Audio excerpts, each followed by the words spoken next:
بسم اللہ الرحمن الرحیم۔ رونگٹے کھڑے کر دینے والی حدیث مبارکہ حضرت ثوبان رضی اللہ تعالیٰ عنہ سے روایت ہے کہ رسول اللہ صلی اللہ علیہ وآلہ وسلم نے ارشاد فرمایا، میں اپنی امت میں سے یقینی طور پر ایسے لوگوں کو جانتا ہوں جو قیامت والے دن اس حال میں آئیں گے کہ ان کے ساتھ تہامہ پہاڑ کے برابر نیکیاں ہوں گی،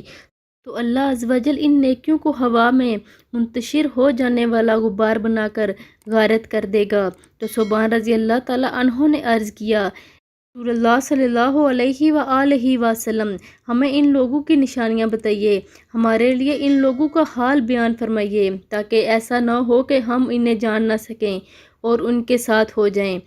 تو رسول اللہ صلی اللہ علیہ وآلہ وسلم نے ارشاد فرمایا، وہ لوگ تم لوگوں کے ساتھ دینی بھائیوں میں ہوں گے، تم لوگوں کی جلد ظاہری پہچان اسلام میں سے ہوں گے اور رات کی عبادات میں اسی طرح حصہ لیں گے جس طرح تم لیتے ہو، یعنی تم لوگوں کی طرح ہی قیام اللیل کریں گے، لیکن ان کا معاملہ یہ ہوگا کہ جب وہ لوگ اللہ کی حرام کردہ چیزوں اور کاموں کو تنہائی میں پائیں گے تو انہیں استعمال کریں گے۔ اللہ تعالی ہمیں ہر برائی سے بچنے کی توفیق عطا فرمائے، آمین ثم آمین۔